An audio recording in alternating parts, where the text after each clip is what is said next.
शिक्षा नगरी कोटा के कोचिंग क्षेत्र की रौनक गुम हो गई है। अप्रैल माह में जो सड़कें कोचिंग स्टूडेंट्स और उनके अभिभावकों से भरी रहती थी वो इस बार खाली पड़ी हुई है। माना जा रहा है कि यह असर नई शिक्षा नीति के साथ बोर्ड परीक्षा परिणाम घोषित नहीं होने का है। हॉस्टल संचालकों के अनुसार अप्रैल माह तक लगभग 55,000 से भी अधिक बच्चे कोटा शहर में पढ़ने के लिए आ जाते थे, लेकिन इस बार ये संख्या घटकर 25,000 के करीब रह गई है। इसका प्रमुख कारण नई शिक्षा नीति को माना जा रहा है, क्योंकि कोटा में 6ठी से 10वीं तक पढ़ने आने वाले बच्चों की संख्या लगभग 20,000 हुआ करती थी, जो इस बार शिक्षा नीति की वजह से घट गई है। कोटा की अर्थव्यवस्था पे तो कोई फर्क नहीं पड़ रहा किसी भी तरह से, किसी भी कंडीशन में कोटा की अर्थव्यवस्था तो काय का फर्क, इसमें तो नहीं फर्क पड़ेगा।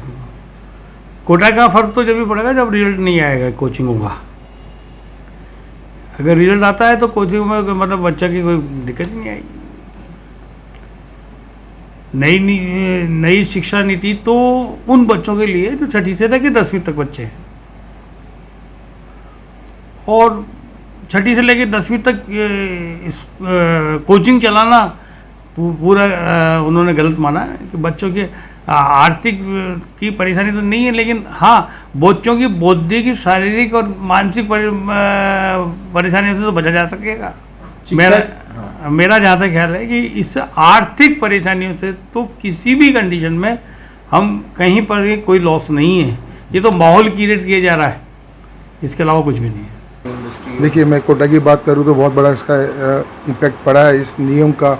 लगभग जो 18 से 20,000 बच्चे जो आते थे शहर में पढ़ने के लिए वो नहीं आ पा रहे हैं इसके यहाँ पर, और माँ बाप के भी फ़ोन लगातार आ रहे हैं मेरे पास में कि इस तरह की जो शिक्षा नीति जो भारत सरकार ने जो दी है, 16 वर्ष से कम आयु के बच्चे प्रवेश नहीं कर सकते कोचिंग के अंदर, तो वो ही कह रहे हैं कि जब हम अंडरटेकिंग दे रहे हैं कोचिंग को तो फिर ये आप क्यों हमको प्रवेश नहीं दे रहे इस चीज़ का।